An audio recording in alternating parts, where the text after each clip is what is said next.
Israel's Prime Minister is expressing his concern over the UK synagogue attack. Benjamin Netanyahu wrote in a statement, "Israel grieves with the Jewish community in the UK after the barbaric terror attack in Manchester.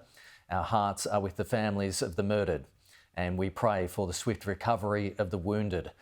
As I warned at the UN, weakness in the face of terrorism only brings more terrorism. Only strength and unity can defeat it." Adam Parsons has more details from Jerusalem.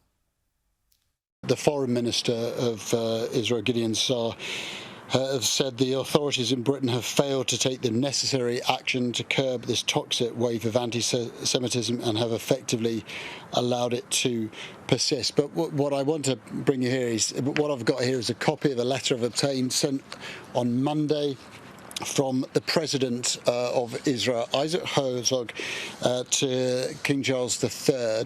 So sent a few days ago, but within this, what was supposed to be a personal letter, Isaac Herzog warned King Charles of what he considered to be the very, very serious threat across the Commonwealth of anti-Semitism.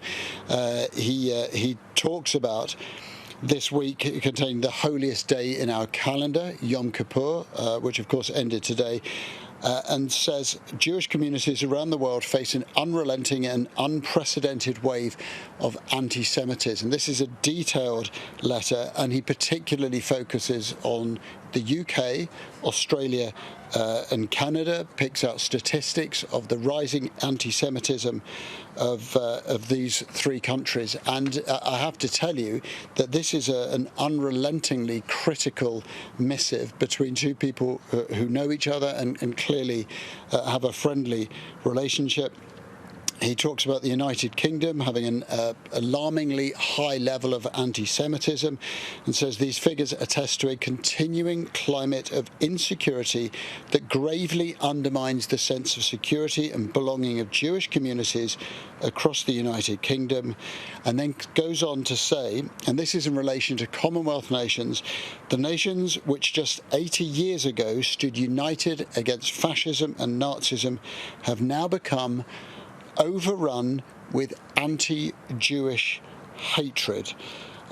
We know all too well that the rise in anti-Semitism correlates directly with events on the ground in the Middle East, yet the free world cannot and must not allow the conflict to become a political tool against the Jewish people. He asks King Charles III to raise what he calls these significant concerns with leaders across the Commonwealth and says that this is a watershed moment in history. So a detailed and highly critical letter from the President of Israel, Isaac Herzog, written on Monday, the 29th of September, in the days before this attack.